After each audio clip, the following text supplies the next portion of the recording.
오늘은 우리가 시편 25편 1절에서부터 22절까지 나오는 내용, 제목을 어떻게 뽑아봤냐 하면 나의 영혼이 주를 우러러 보나이다. 부제목으로는 주를 찾는 자, 주를 구하는 자라고 제목을 뽑아봤습니다. 우리가 지난 주일에는 시편 24편을 했는데 시편 24편에 이어서 우리 시편 25편은 우리 시편 24편에서 여호와의 집에 들어갈 자가 누구인고 할 때 주를 찾는 자다라는 말씀이 나왔는데, 어떻게 보면 시편 24편과 25편은 이런 주를 찾는 자, 주를 구하는 자라는 이런 주제로 연결되는 시다라고 생각해 볼 수 있습니다. 시작하기에 앞서서 제가 그 시편을 한번 25편에 나오는 시편을 읽어보도록 할게요. 시편 요 25편은 총 3토막 3연으로 되어 있습니다. 1절에서부터 7절까지는 어떤 이 시편의 서두의 기도예요. 다윗의 기도예요. 자, 제가 읽어봅니다. 여호와여, 나의 영혼이 주를 우러러 보나이다. 나의 하나님이여, 내가 주께 의지하여 싸우니 나로 부끄럽지 않게 하시고 나의 원수로 나를 이겨 개가를 부르지 못하게 하소서. 주를 바라는 자는 수치를 당하지 아니하려니와 무고히 속이는 자는 수치를 당하리이다. 여호와여, 주의 도를 내게 보이시고 주의 길을 내게 가르치소서. 주의 진리로 나를 지도하시고 교훈하소서. 주는 내 구원의 하나님이시니 내가 종일 주를 바라나이다. 여호와여, 주의 긍휼하심과 인자하심이 영원부터 있었사오니 주여 이것을 기억하옵소서. 여호와여, 내 소시의 죄와 허물을 기억지 마시고 주의 인자하심을 따라 나를 기억하시되 주의 선하심을 인하여 하옵소서. 여호와는 선하시고 정직하시니 그러므로 그 도로 죄인을 교훈하시리로다. 온유한 자를 공의로 지도하시며 온유한 자에게 그 도를 가르치시리로다. 여호와의 모든 길은 그 언약과 증거를 지키는 자에게 인자와 진리로다. 여호와여, 나의 죄악이 중대하오니 주의 이름을 인하여 사하소서. 여호와를 경외하는 자 누구뇨? 그 택할 길을 저에게 가르치시리로다. 저의 영혼은 평안히 거하고 그 자손은 땅을 상속하리로다. 여호와의 친밀함이 경외하는 자에게 있으며 그 언약을 저희에게 보이시로다. 내 눈이 항상 여호와를 앙망함은 내 발을 그물에서 벗어나게 할 것이미로다. 주여, 나는 외롭고 괴롭사오니 내게 돌이키사 나를 긍휼히 여기소서. 내 마음에 근심이 많사오니 나를 곤란에서 끌어내소서. 나의 곤고와 환난을 보시고 내 모든 죄를 사하소서. 내 원수를 보소서. 저희가 많고 나를 심히 미워함이니이다. 내 영혼을 지켜 나를 구원하소서. 내가 주께 피하오니 수치를 당치 말게 하소서. 내가 주를 바라오니 성실과 정직으로 나를 보호하소서. 하나님이여, 이스라엘을 그 모든 환난에서 구속하소서. 이 시편, 우리가 지난 시간에 공부했던 시편 24편은 오랫동안 어, 이 언약궤가 어, 엘리 제사장 때 홈리와 비느하스가 언약궤를 들고 나가서 전쟁을 하다가 블레셋에 빼앗기게 되죠. 그래서 블레셋에서 오랫동안 머물렀고, 그 다음에 베스메스로 왔다가 또 거기에서 사람들이 언약궤 뚜껑을 열어보고 줄초상이 나가지고 또 기럇 여아림으로 갔다가 또 오베데돔의 집에 갔다가, 그리고 오랫동안 이렇게 떠돌던 언약궤가 이제 하나님이 만세 전에서부터 예비하신 여호와의 집, 아브라함 때 그 이삭을 바치라고 하면서 어린 양을 준비하셨던 그 모리아산, 하나님의 성전이 세워질 모리아산 예루살렘에 그 여호와의 집에 이 언약궤가 감동적으로 입성하는 장면을 이 다윗이 눈으로 보면서, 야, 전능하신 만유의 주가, 영광의 여호와가 이제 이 예루살렘에 입성하는구나. 그래서 나와 함께 거하시려고 하시는구나 하면서 감격에 겨운 찬양이 시편 24편입니다. 그래서 이 언약궤가 들어오는 것을 보면서 감격하면서 찬양하는 내용이 있고, 또 한편으로는 이렇게 여호와께서 오래전서부터 준비하신 여호와의 집에, 그 영광의 왕 여호와의 집에 과연 여호와 하나님과 함께 거할 자가 누구일까에 대해서 묵상하는 내용이 시편 24편이었어요. 그래서 시편 24편에 보면 3절에 보면 여호와의 산에 오를 자가 과연 누구인가? 그 거룩한 곳에 설 자가 누구인가? 하고 질문을 하고 있어요. 그리고 그 대답으로 시편 24편 6절에 보면 바로 여호와의 산에 오를 자, 거룩한 곳에 설 자는 여호와를 찾는 족속이고 야곱의 하나님의 얼굴을 구하는 자다, 라고 되어 있습니다. 자, 이렇게 여호와를 찾는 자, 야곱의 하나님을 구하는 자, 그리고 여호와의 산에 오를 자는 과연 어떤 자냐? 손이 깨끗하며 마음이 정결하며 뜻을 허탄한 데 두지 아니하며 거짓 맹세치 아니하는 자다. 이 얘기는 뭐냐면 내적인 영혼, 또 외적인 행동, 손이 깨끗하고 외적인 행동, 내적으로는 마음이 청결하고, 그리고 허탄한데, 뜻을 허탄한데 두지 아니한다. 헛된 것, 없어질 것에, 썩을 것에 뜻을 두지 아니하고 오직 하나님께만 뜻을 두는 자다. 그럼 이런 자들이 여호와의 산에 오를 자가 받을 축복이 뭔가? 하나님으로부터 여호와께 복을 받게 될 것이고, 그리고 구원의 하나님께 의를 얻어서 이렇게 여호와의 산에, 여호와의 집에 영원히 거하게 된다.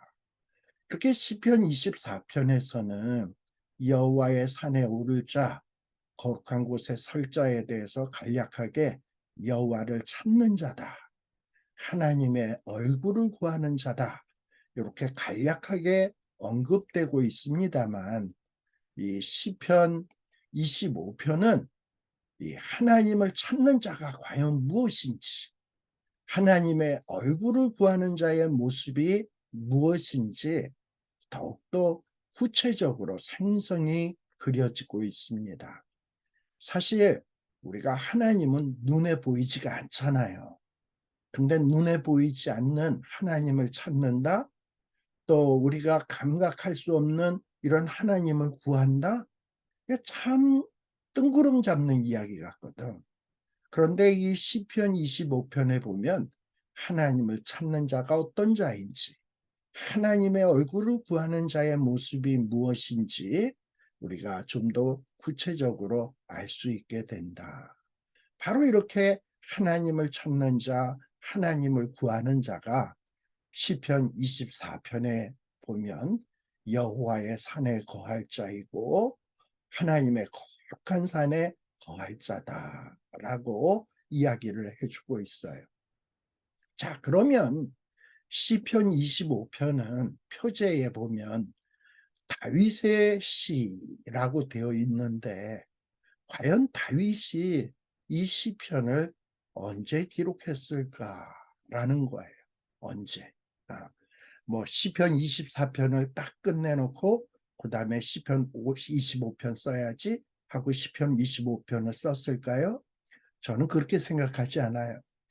다윗이 시편을 이렇게 모으면서 시편 24편에서 여호와의 집에 하나님이 예비하신 예루살렘에 여호와 하나님의 언약궤의 모습으로 입성하는 모습을 보면서 여호와의 집에 거할 자, 여호와의 산에 거할 자가 누구냐라고 이야기했잖아요. 그런데 다윗이 과거에 자기가 하나님을 찾으면서 기도했던 내용을 유추해내면서 이 기도의 내용을 시편 24편 다음에다가 시편 25편으로 집어넣는 게 이렇게 배열하는 것이 좋을 것 같다라는 생각으로 24편 다음에 요 시편 25편 시편을 배열한 것이 아닐까라는 이런 생각이 듭니다. 그럼 이 시편 25편의 기도는 언제 한 기도일까? 다윗을 괴롭히는 원수들이 참 많이 있었어요. 가까이는 이 다윗의 장인이었던 사울이 있었고, 심지어는 다윗의 아들 압살롬도 있었고, 또 주변에 있는 이방 나라의 왕들도 다윗을 원수처럼 생각을 했습니다. 그런데 이렇게 다윗이 이런 여러 원수들에게 정말 핍박을 받아서 극심한 핍박을 당할 때, 정말 난감한 처지에 있을 때, 또 원수들이 모략과 계계로 이 다윗을 올감해서 다윗이 오도 가도 못하는 이런 심각한 공경의 위기에 처해 있을 때 이 다윗은 하나님을 찾았어요. 하나님의 얼굴을 구하면서 기도를 했습니다. 바로 그 기도의 내용이 바로 요 시편 25편이다. 그래서 이 시편 25편에 보게 되면 다윗이 어떤 극심한 핍박을 받았는지, 어떤 심각한 공경의 위기에 처했었는지 요 시편 25편 군데군데 보게 되면 다윗이 당했던 그 어려웠던 상황을 짐작해 볼 수 있습니다. 제가 여기 빨간 글씨로 써놨는데요. 다윗이 이 원수들 때문에 아주 부끄럽게 될 뻔한 적도 있었고, 또 원수들이 다윗을 이겨서 이게 정말 승리의 개가를 부를 뻔하는 이런 위기의 순간도 있었습니다. 또 다윗의 발에 그야말로 다윗을 올가매는 그물이 쳐져 있었던 때도 있고, 또 다윗이 이런 어려움 때문에 정말 너무나도 힘들어서 하나님, 나는 외롭고 괴롭습니다. 내 마음에는 근심이 많습니다. 나는 지금 곤란 중에 있습니다. 하나님, 내가 당하는 이 곤란과 환란을 좀 봐주세요. 내 원수들을 보세요. 얼마나 많습니까? 그리고 저들이 나를 얼마나 심히 미워하고 있습니까?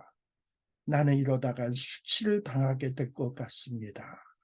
이러면서 이 군데군데에 보면 시편 25편의 군데군데 구절에 보게 되면 다윗이 당했던 이런 환란, 어려움의 모습들을 우리들이 볼 수가 있습니다. 사실 저와 여러분들도 우리 인생의 길을 살다 보면 정말 이 부끄러워질 만한 이런 상황 있지 않나요? 사탄 마귀가 우리를 이겨서 막 개가를 부르게 될 만한 상황도 있고요.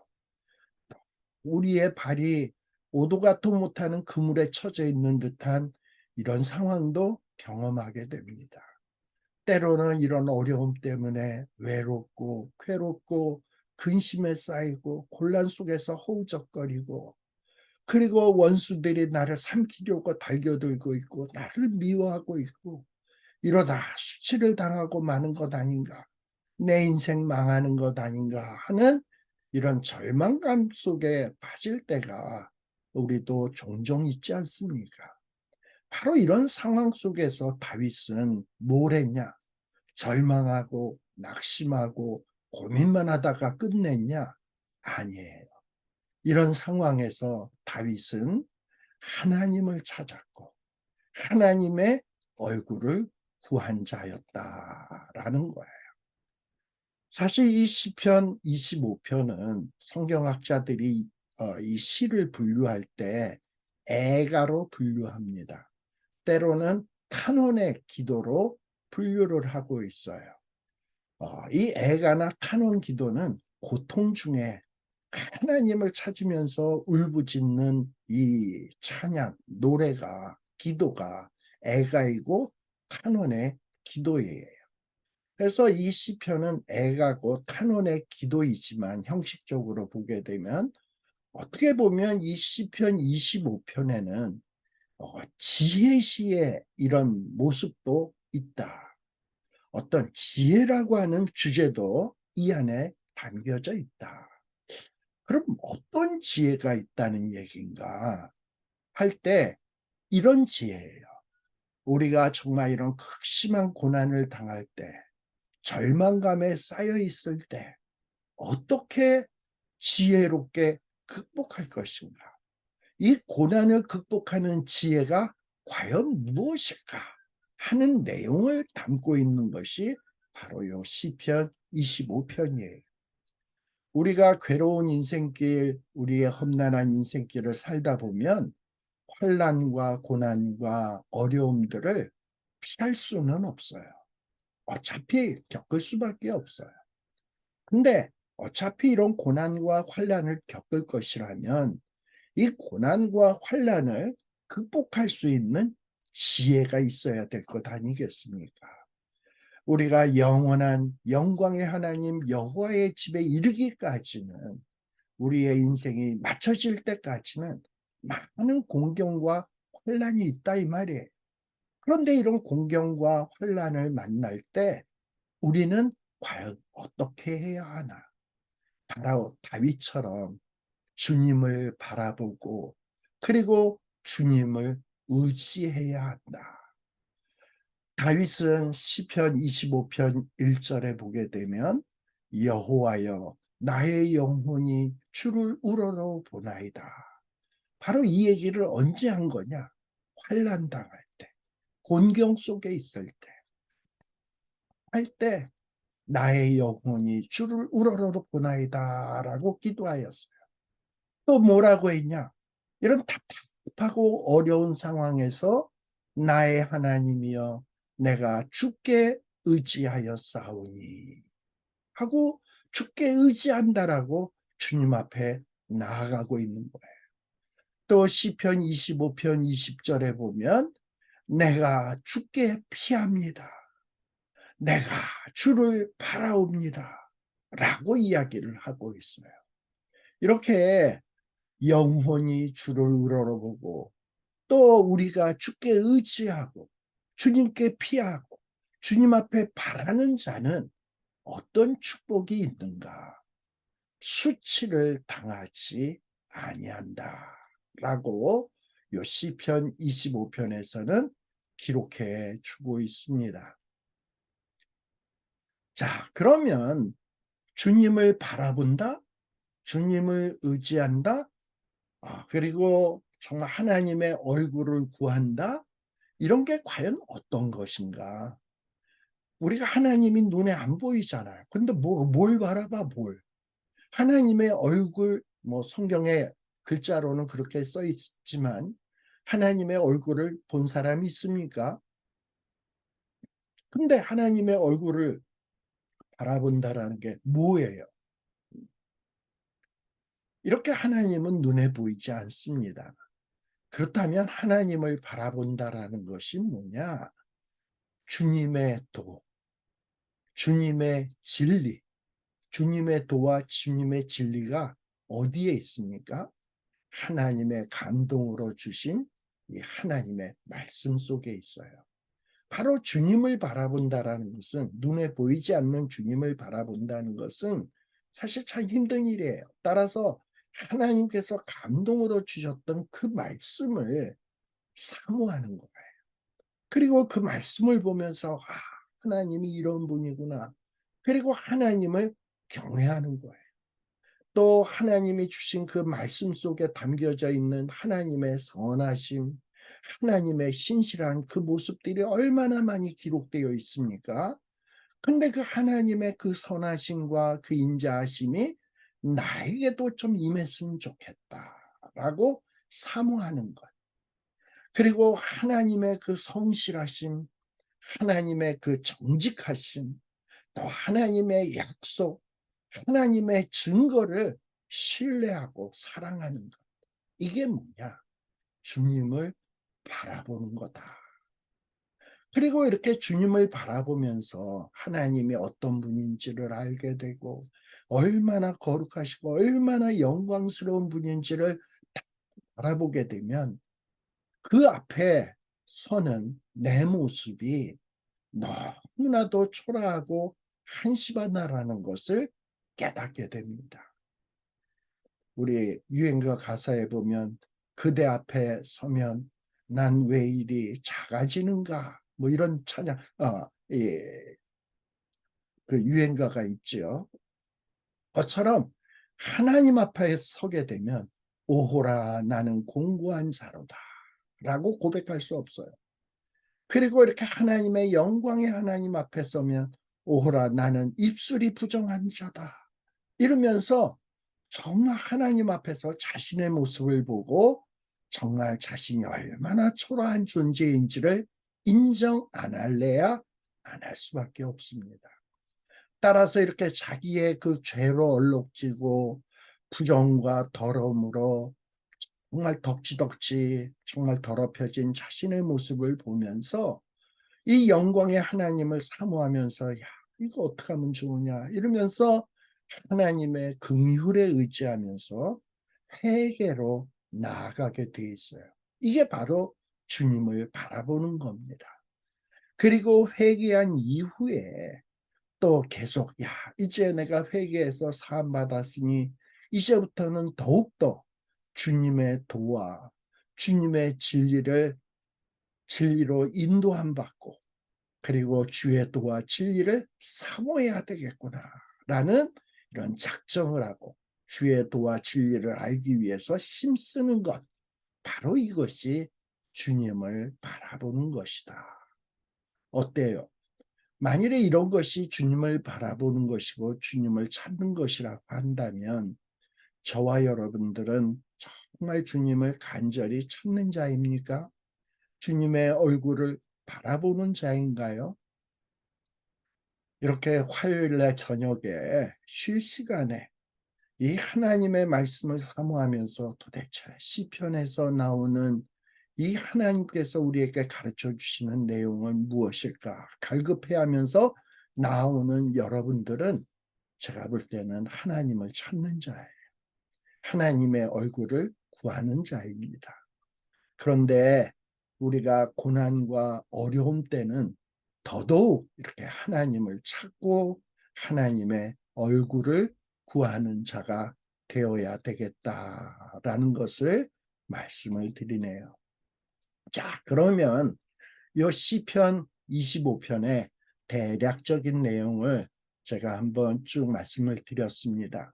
제가 왜 이렇게 말씀을 드렸냐 하면은, 이 시편 25편의 내용이 여러 가지 내용들이 막 이렇게 그렇게 질서정연하지가 않아요. 막 혼재돼서 섞여져 있습니다.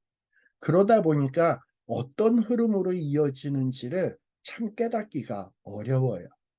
그런데 이 시편 25편을 우리가 공부하면서 염두에 두어야 될 것이 있습니다. 그것은 뭐냐? 이 시편 25편은 좀 전문적인 용어로 이야기하면은 일종의 답관체로 기록되어 있는 시편이 시편 25편이에요. 답관체 하니까 어렵죠. 영어로 얘기하면 에크로스틱이라는 말을 써요. 또 이것도 어렵죠. 그럼 도대체 어떤 형식이냐? 알파벳 순서대로 돼 있다라는 거예요. 예를 들면 1절은 첫 단어가 알파벳 A로 시작해.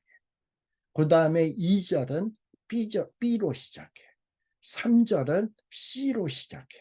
이렇게 해서 영어의 알파벳이 A, B, C, D, E, F, G 이렇게 해가지고 쭉 Z까지 나와 있잖아요. 그런 식으로 쭉 해서 기록을 하면은 총 절수가 몇 절이 되겠습니까? 알파벳 숫자만큼 절이 될 거 아니에요. 그런데 히브리어의 알파벳은 총 몇 자냐? 22자예요. 그런데 이 시편 25편이 몇 절까지 있을까요? 22절까지 있습니다. 물론 그러니까 그러면 1절서부터 이 히브리어 알파벳 마지막까지 다 기록되어 있겠구나. 꼭 그렇진 않아요. 중간에 약간의 예외가 좀 있습니다. 예를 들면 마지막 부분에 가게 되면 뭐 예를 들어서 뭐 R로 시작하는 절이 한 세 절이 반복돼. 이런 식으로 약간의 완전한 알파벳 순서는 아니지만 거의 알파벳 순서로 되어 있는 시편이 바로 이 시편 25편입니다. 그렇다면 이 시편 25편은 왜 알파벳 순서로 이렇게 쭉 1절, 2절, 3절, 4절을 쭉 기록했을까? 우리가 옛날에 한국에서 우리 한국 역사를 공부하면서 왕들의 이름을 외울 때 그 암기하기가 참 어렵잖아요. 그러다 보니까 왕의 이름의 첫 자를 따서 어떻게 왕들이 쭉 순서적으로 조선시대에 왕들이 있었는지 그것을 순서를 외우기 위해서 어떻게 외웠습니까? 왕들의 이름의 첫 자만 따가지고 태정, 태세, 문단세, 예성, 연중, 인명산 이러고서는 그러면서 이제 조선 왕조의 왕들의 이름을 외웠잖아요. 그러면서 이 왕들의 순서가 어떻게 되는지를 우리가 공부하지 않았습니까? 이렇게 뭔가 이렇게 첫 단어만 따가지고 쭉쭉쭉쭉쭉쭉 하다 보면 이 순서 외우기가 쉬워. 특히 이렇게 알파벳 순서대로 되어 있다면 외우기가 참 쉽다. 그래서 이 시편 25편이 이렇게 알파벳 순서대로 기록되어 있다라는 것은 다윗이 그런 형태로 이 시를 썼다라고 하는 것은 외우라는 거예요. 이 시편을 가급적 1절에서부터 22절까지 외워라. 이 기도의 내용이 도대체 뭐길래 이걸 외우라고 하는 것인가? 힘들 때, 어려울 때 하나님을 찾으며 구하는 기도가 무엇인지, 어떻게 기도해야 되는지 다윗이 기도를 해봤거든. 그리고 그 기도의 내용들을 정리해서 쭉 모아서 다른 사람들도 이와 같은 기도를 할 수 있도록 하게 하기 위해서 외우기 좋게 알파벳 순서로 쫙 배열해 놓은 것이 시편 25편이다.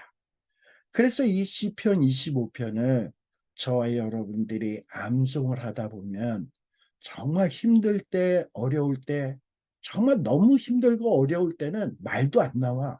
생각도 안 나와. 그냥 머리가 그냥 답답하고 캄캄하고 머리가 일지고 그래. 근데 이 시편의 말씀을 달달달달 외웠으면 갑자기 고난 중에 힘들 때 다윗이 이렇게 기도했지. 여호와여, 나의 영혼이 주를 우러러보나이다 라고 기도했는데 하나님, 나도 지금 내 영혼이 하나님을 우러러봅니다 하고 같이 기도를 하는 거. 바로 이런 식으로 기도하라는 겁니다. 그리고 다윗은 이 시편 25편을 이렇게 알파벳 순서로 기록을 했고 또 하나 우리가 염두에다 두어야 될 점은 시편 25편의 제일 마지막 절에 보게 되면 뭐라고 되어 있는가? 25편 22절에 보게 되면, 잠깐요. 시편 25편 22절에 보면 다윗이 그동안에 자기가 고난 중에 있을 때 하나님을 찾으며, 그리고 하나님의 얼굴을 구하며 기도한 내용인데, 갑자기 시편 25편 22절에서는 뭐라고 기도하냐? 자기의 기도가 아니라 이스라엘을 위한 기도를 하고 있어요. 하나님이여 이스라엘을 그 모든 환난에서 구속하소서 라고 기도하고 있는 거예요. 학자들 가운데는 좀 리버럴한 학자들은 이런 얘기를 해요. 요 시편 25편 22절은 요 말은 다윗이 쓴 것이 아니고 훗날에 이스라엘 백성들이 바벨론에게 망한 다음에 바벨론 포로에 잡혀가서 그런 어려움과 환난 속에 있을 때 아마도 이 앞에 다윗의 시편 25편 1절에서부터 21절을 쭉 암송하다가, 맞아, 이런 상황에서 지금 우리 이스라엘 나라가 정말 바벨론 포로로 잡혀왔지, 하나님 이 포로지에 와서 곤란과 환난 중에 있는 이 이스라엘을 이 모든 환난에서 구속하소서 하고, 이 바벨론 시대의 포로지에 있었던 사람들이 덧붙인 내용이다라고 이렇게 얘기하는 사람들이 있어요. 근데 그렇게 얘기하는 사람들은 리버럴한 사람이고, 보수주의 어떤 성경학자들은 뭐라고 이야기하는가? 다윗이 이렇게 환난 중에, 고통 중에 하나님을 찾고 하나님의 얼굴을 구하면서 기도하다 보니까 영안이 열리는 거야. 다윗도 지금 환난과 고난을 당해서 하나님을 찾고, 그리고 하나님의 얼굴을 구하고 있는데, 이제 다윗 시대 이후 여러 왕들이 있을 거 아니에요?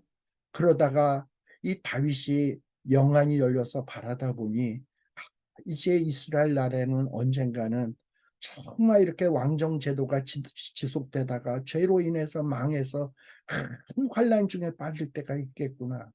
또 이스라엘 나라가 큰 어려움을 당할 때가 있겠구나 라는 것을 영적인 눈을 뜨고 바라봤다라는 것이.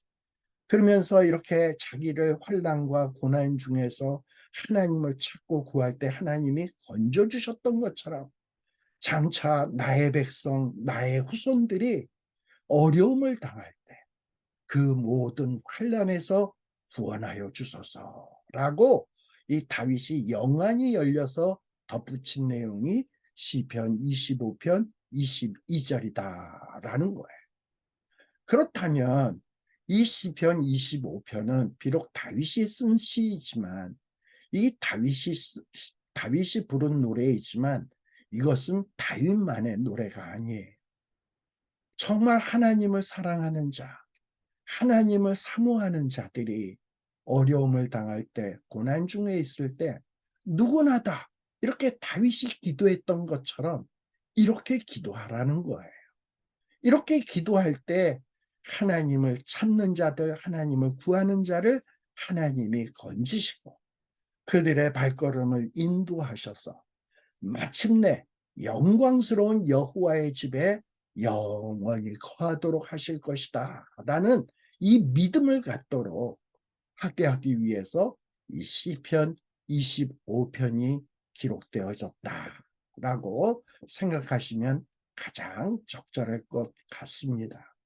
그래서 여러분들이 오늘 성경 공부를 마친 다음에라도 힘들고 어려울 때에, 정말 그 힘들고 어려울 때, 그 다윗이 힘들고 어려웠을 때 그 기도하는 모습을 연상하면서 여러분들도 그 힘들고 어려울 때 이 다윗의 기도를 한마디씩 한마디씩 되뇌이면서 하나님 앞에 한번 기도해 보시라 이 말입니다.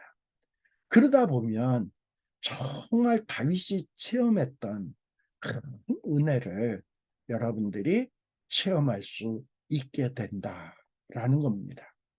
그래서 지금부터는 요 다윗이 하나님 앞에 기도했던 내용을 한 절 한 절 제가 그 원어의 의미와 함께 이렇게 풀어서 여러분들에게 말씀드리도록 하겠습니다. 이 시편 25편 1절에는 이렇게 나옵니다. 여호와여 나의 영혼이 주를 우러러 보나이다. 우리말은 이렇게 기록되어 있어요. 근데 이 원문은 어, 여호와 당신에게 나의 영혼을 올립니다. 라는 거예요. 그러니까 여호와 당신에게 나의 영혼을 올립니다. 라고 직역을 하면 그렇게 돼 있어요. 그래서 제가 여기에 보면 히브리어를 기록해 놨잖아요. 이 첫 번째 있는 단어가 당신에게라는 말이고 이 두 번째 있는 단어는 여호와 당신에게. 그 다음에 나프시라는 말은 나의 영혼을, 그 다음에 에샤라는 말은 올립니다. 그러니까 지금 내 이 상하고 그리고 정말 힘들어서 정말 지쳐있는 이 영혼을 이 곤란 중에 하나님 앞에 올려드리는 거야. 제발 좀 치료해 주세요. 이 영혼을 좀 어떻게 좀 해주세요 하고 하나님 앞에 내 영혼을 올려드리는 거야. 그리고 이 말은 또 어떤 데냐, 하나님께 이렇게 올린다라, 또 당신 그러니까 여호와 당신에게 어떤 다른 것이 아니라 하나님에게만 내 영혼을 올려드린다. 왜냐? 내 고난의 문제, 환난의 문제를 해결해 줄 분은 오로지 여호와 당신뿐입니다. 라는 고백을 담은 것이 바로 나의 영혼이 주를 우러러 보나이다. 라는 말입니다. 주의 집에 거할 자, 주를 찾는 자다. 그리고 뜻을 허탄한 데 두지 않는다라는 말을 시편 24편에서 우리가 4절에 보면 여기 나오네요.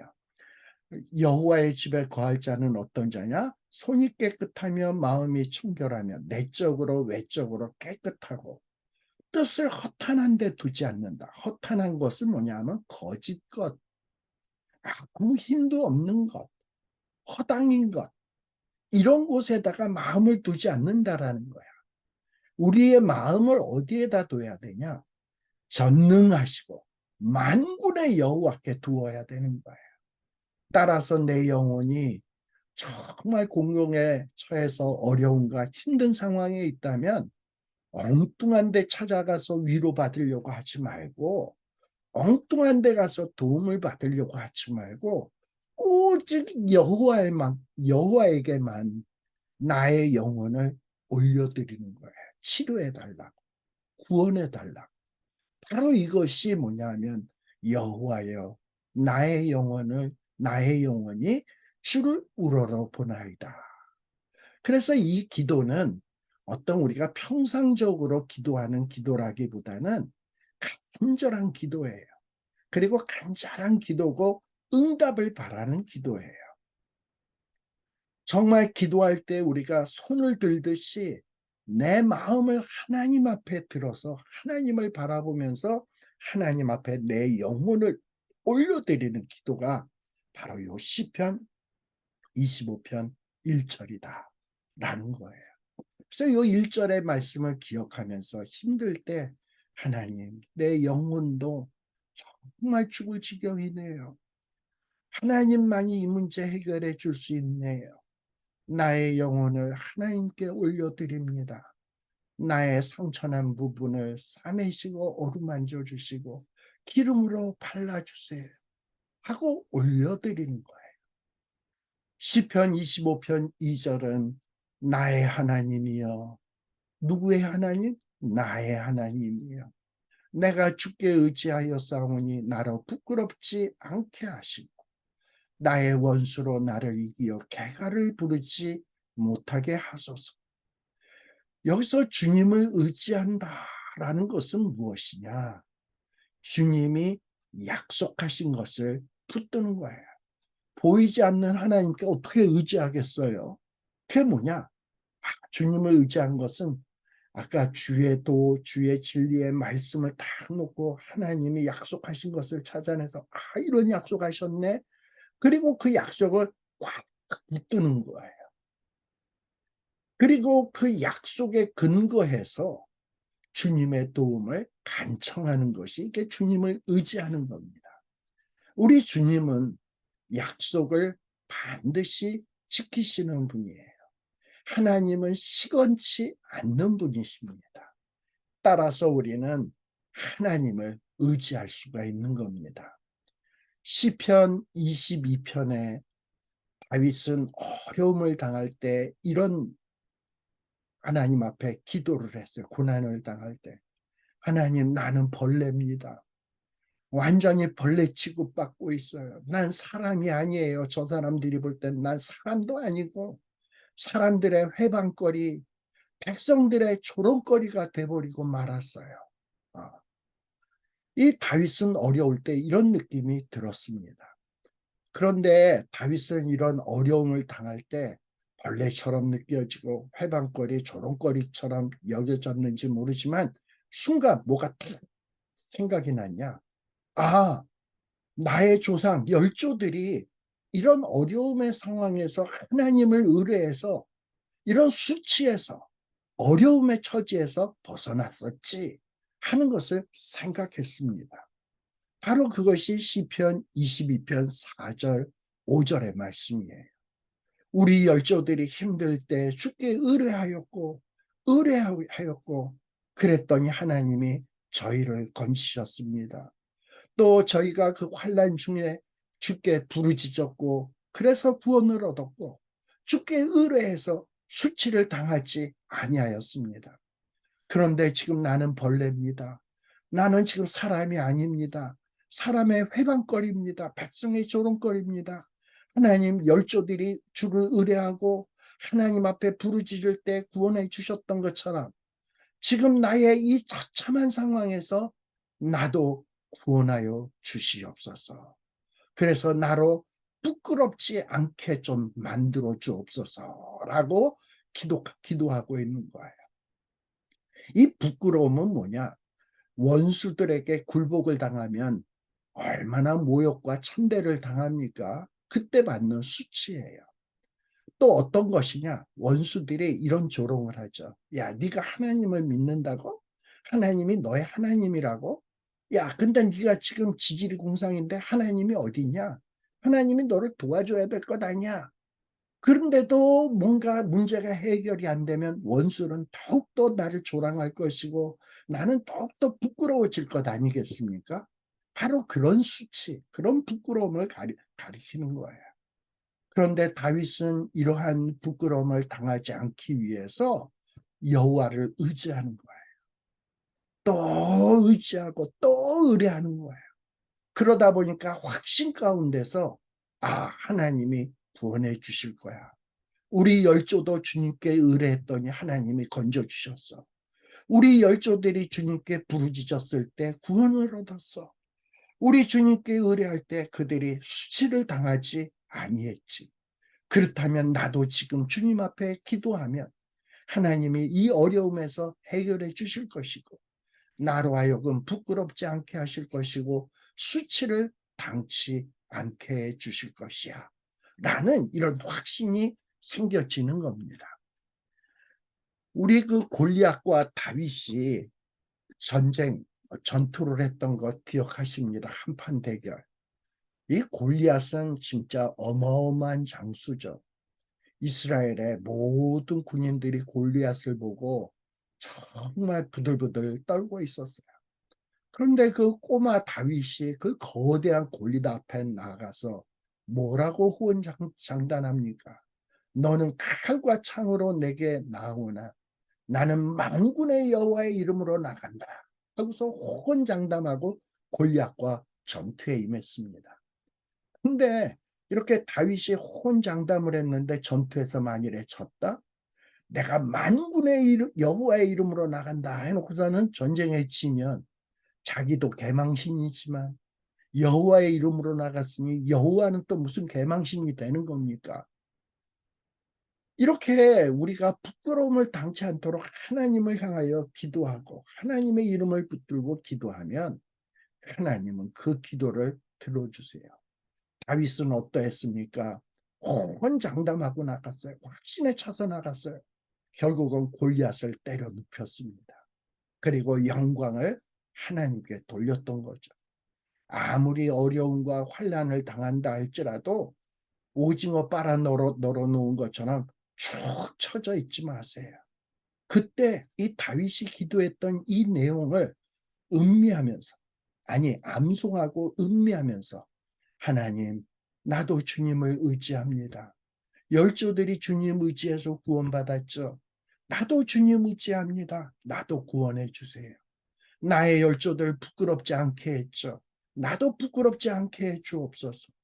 나도 원수를 이기어서 개가를 부를 수 있도록 해 주옵소서라고 하나님 앞에 기도로 나아가는 겁니다. 이게 뭐냐? 여호와를 찾는 자다. 여호와를 구하는 자다. 하나님의 얼굴을 구하는 자다. 시편 25편 3절에 보면 이렇게 주를 바라는 자, 주를 바라는 자는 어떻다? 수치를 당하지 아니하려니와 무고히 속이는 자는 수치를 당하리이다. 1, 2절에서는 다윗은 기도했어요. 하나님을 바라면서 하나님의 얼굴을 구하면서 영혼을 올려드리면서 하나님 앞에 기도했어요. 근데 기도를 하는 과정에서 점점 마음속에 확신이 생겨집니다. 맞아. 주님을 바라는 자는 수치를 당하지 않지. 반대로 무고히 속이는 자는 수치를 당하는 거야. 그럼 이렇게 다윗이 확신한 내용이 뭐냐? 주를 바라는 자는 수치를 당하지 않는다라는 거예요. 그럼 주를 바라는 자, 바란다라는 말이 무엇인가? 이 바란다라는 말은 히브리어로 보면 카와라는 단어인데요. 이 카와라고 하는 단어의 뜻은 어떤 뜻이냐? 간절한 기대감으로 고대하는 자. 그리고 끈기 있게 소망 중에 바라며 참는 자. 이게 바라는 거야. 즉 하나님이 나를 구원해 주실 것이다 라는 것을 간절히 기대해야 돼. 그리고 고대해야 돼. 그리고 고대만 하는 게 아니라 힘들 수 있어요. 끈기 있게 그냥 조금 기대하다가 마는 게 아니라 끈기 있게 어려움이 있어도 소망 중에 바라면서 참는 자. 그러면서 하나님의 구원을 인내하면서 참으면서 기대하는 것이 뭐냐면 주를 바라는 자. 이런 자는 잠시 어려움은 당할 수 있을지 모르지만 궁극적으로 마침내 결코 수치를 당하지 않는다. 이렇게 하나님을 기다리고 고대하고 끈기 있게 기다리는 사람은 마침내 하나님의 약속이 성취되는 날을 맞이하겠다. 하나님의 약속이 뭐예요? 주를 바라는 자는 수치를 당치 않는다라고 성경에 기록돼 있잖아. 그러니까 내가 주님을 바라면 나는 수치 당하지 않아. 이 약속을 붙드는 거예요. 그러면 그것이 성취되는 날을 맞이하게 될 것입니다. 그리고 기쁨으로 전능한 능력의 하나님을 만나게 될 것입니다. 이사야 25장 9절에 보면 이런 말씀이 있어요. 이렇게 전능의 고난 중에 하나님을 기다리고 고대하면서 기다렸던 자들이 마침내 그 고난의 날이 지나가고 전능한 하나님을 만났을 때 어떤 고백을 하게 되냐? 그렇게 주님을 만났을 때, 고난이 끝나고 영광의 주님을 만났을 때 그날에 말하기를, 야, 이분은 우리 하나님이시라. 우리가 이 하나님을 그토록 기다리고 기다렸더니 그가 우리를 구원하시리로다. 이는 정말 약속을 지키시는 여호와시라. 우리가 그 어려움 중에 그토록 간절히 그 하나님을 기다렸는데 우리는 그 구원을 기뻐하며 즐거워하리라 할 것이다 라고 이야기하고 있는 거예요. 아마도 우리들이 주님의 어떤 구원하심, 하나님이 우리를 건져주실 것을 간절히 기대하고 기대하다 보면 우리도 마지막 때에 그날에 이 믿음의 조상들과 함께 이와 같은 이사야 25장 9절 같은 고백을 하지 않겠는가라는 거예요. 바로 다윗이 이러한 내용을 확신한 겁니다. 기다리면 하나님이 성취하신다. 기다리면 수치당하지 않는다. 비록 지금은 어렵지만 나는 이 부끄러움을 극복하게 될 것이다.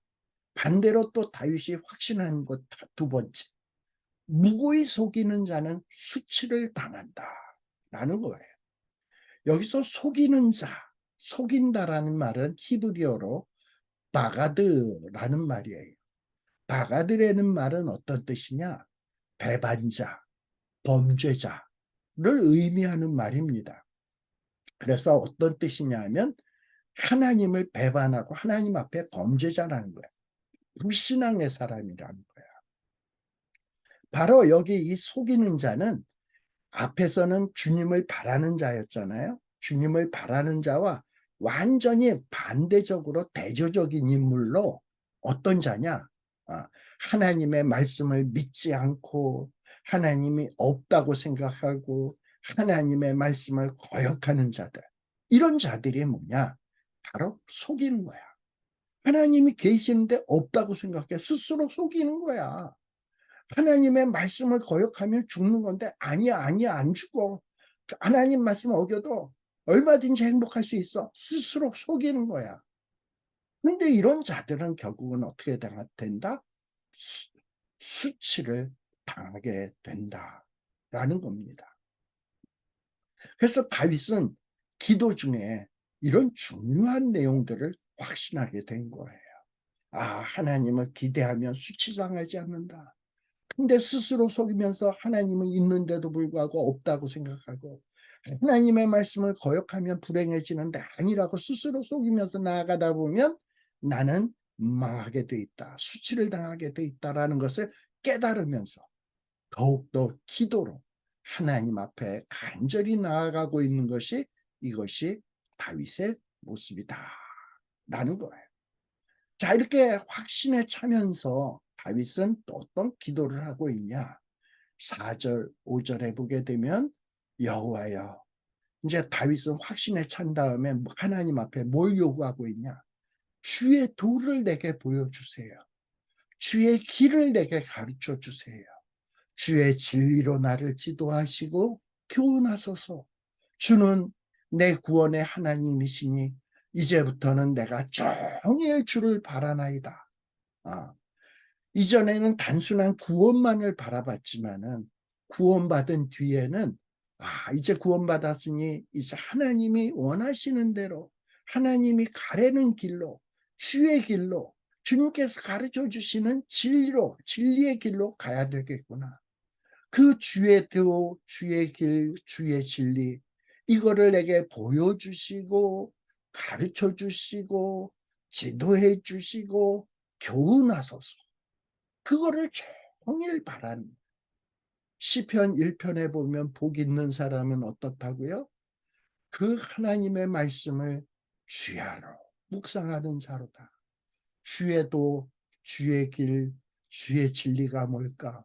하나님의 말씀을 놓고 묵상하고 음미하고 되새기고 또 되새김질하고 또 묵상하고 그리고서 깨달은 바를 이걸 내 삶 속에서 어떻게 실천할 것인가 생각하고 근데 내 생각으로 잘 안 되다 보니 주의 성령님께서 나를 좀 깨닫게 해 주옵소서 하고서 성령님이 보여주시고 가르쳐 주시고 지도해 주시고 교훈해 주기를 사모하는 거예요. 이게 뭐냐? 종일 주님을 바라보는 것입니다. 저와 여러분들은 과연 이렇게 주님을 바라봄이 있는가? 나의 영혼을 주님께 올려드림이 있는가? 한번 곰곰이 반성해 보는 여러분들이 되시길 바랍니다. 그리고 6절에서는 뭐라고 이야기합니까? 이제 주의 진리, 도 이런 거를 보다 보니까 이제 깨달은 것들이 있어. 주의 긍휼하심, 주의 인자하심이 있구나. 근데 이 주의 긍휼과 인자하심은 언제서부터 있었다? 영원부터 있었다. 그렇다면 이제부터는 하나님 앞에 나아갈 때 바로 주의 긍휼, 인자를 붙들고 하나님 앞에 기도해야 되겠다. 하나님, 영원저부터 주님은 긍휼하시잖아요. 영원저서부터 주님은 인자하신 분 아닙니까? 이걸 좀 기억해 주세요라고 기도하는 거예요. 사실 다윗도 얼마나 문제가 많은 사람입니까?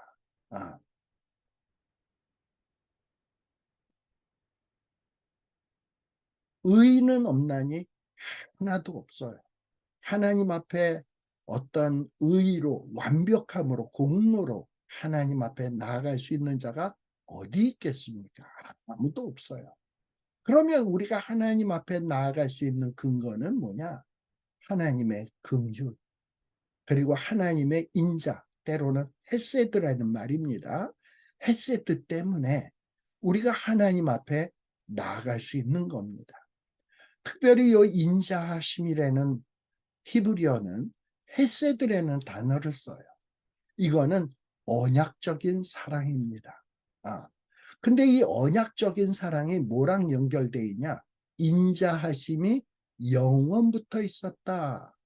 하나님의 이 언약적인 사랑이 언제서부터?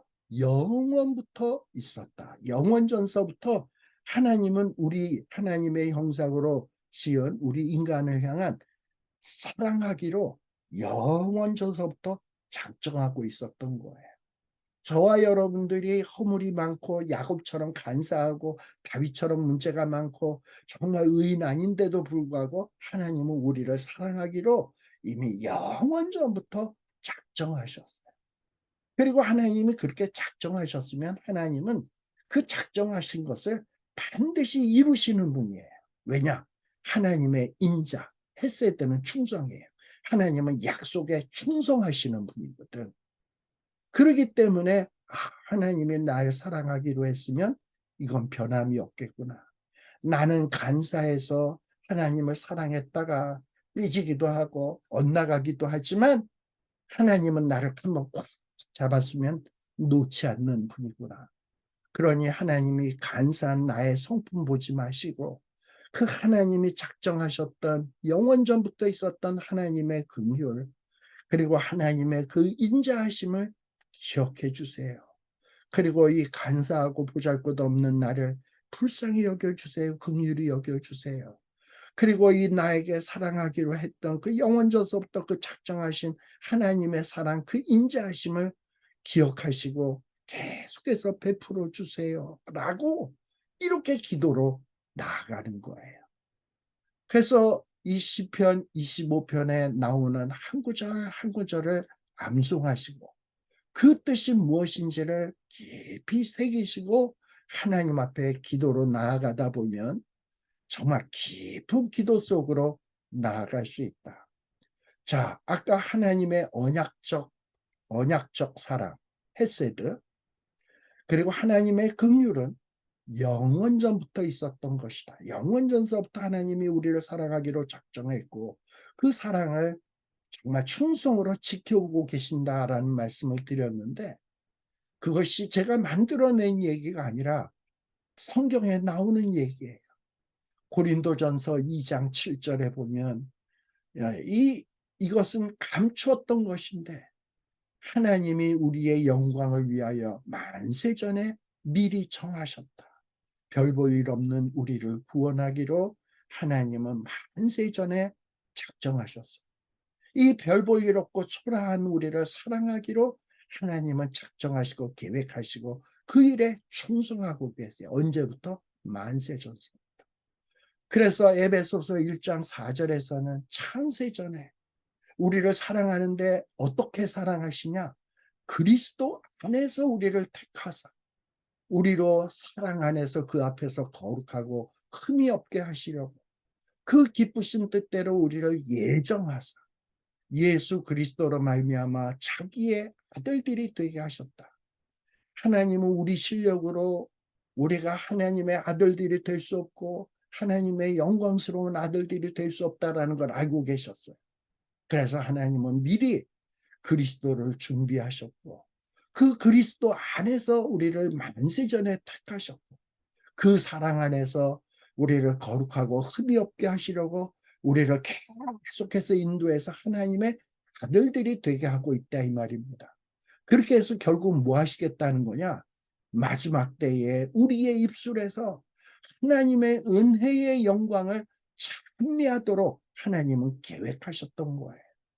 그래서 하나님은 여호와의 집도 준비하셨고 아브라함 때도 여호와의 이레로 어린 양을 준비하셨고 그렇게 하셨던 거예요. 이게 바로 성경의 가르침입니다. 또 이사야서에서는 뭐라고 얘기합니까? 내가 너를 택하고 실어버리지 아니하였다 하는도라. 우리 간사하잖아. 보잘것없잖아. 참 별 볼 일 없잖아.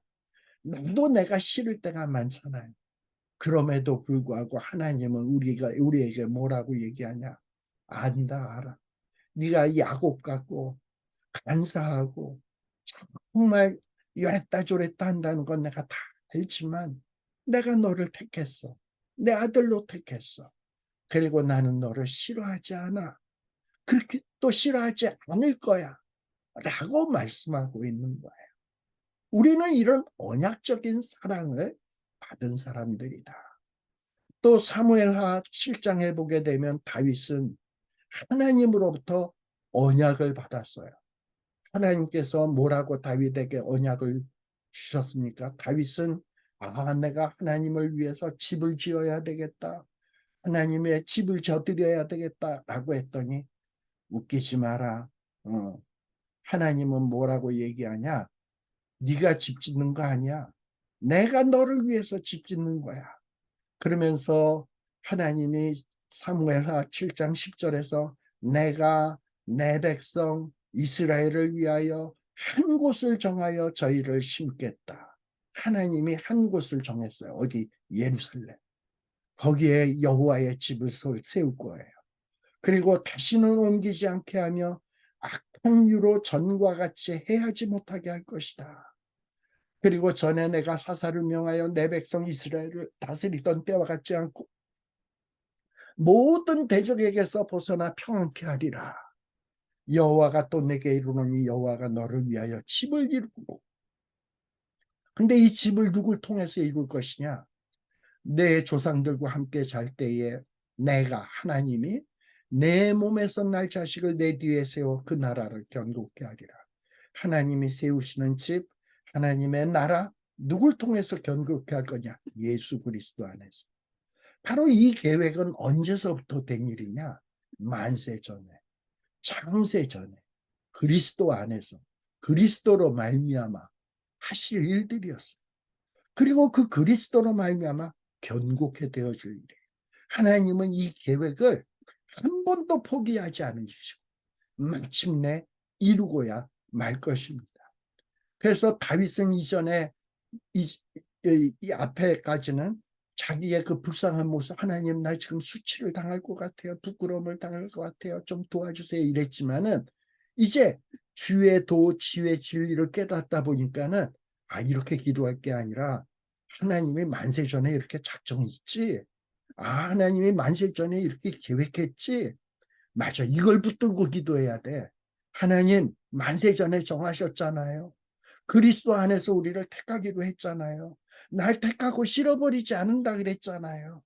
그런데 내가 지금 환난을 당하고 어려움을 당하고 이 고통 중에 있는데 원수들이 나의 이 패배로 인해서 막 개가를 부리려고 하고 있는데 이래서야 되겠습니까?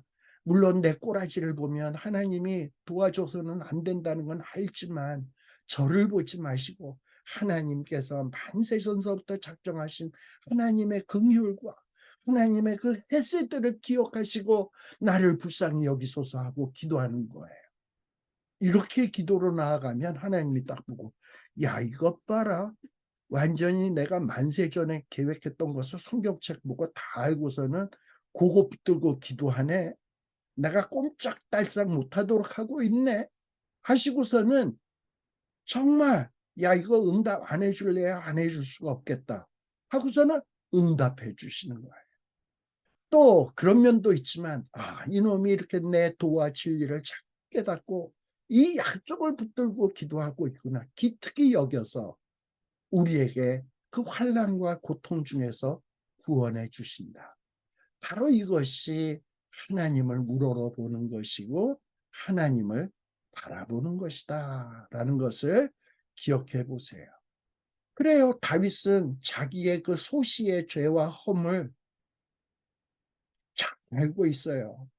근데 그 자기의 그 소시는 언제냐? 아주 어린 시절, 소년 시절을 가리키는 게 아니라 힘이 철철 넘치는 청년 시절.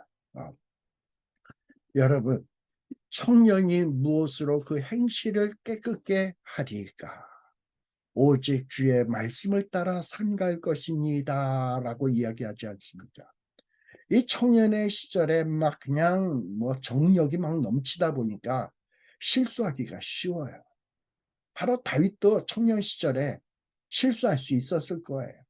물론 성경에 보면 다윗의 그 어린 청년 시절에 실수한 기록이 그렇게 뚜렷이 나타나고 있지 않아요.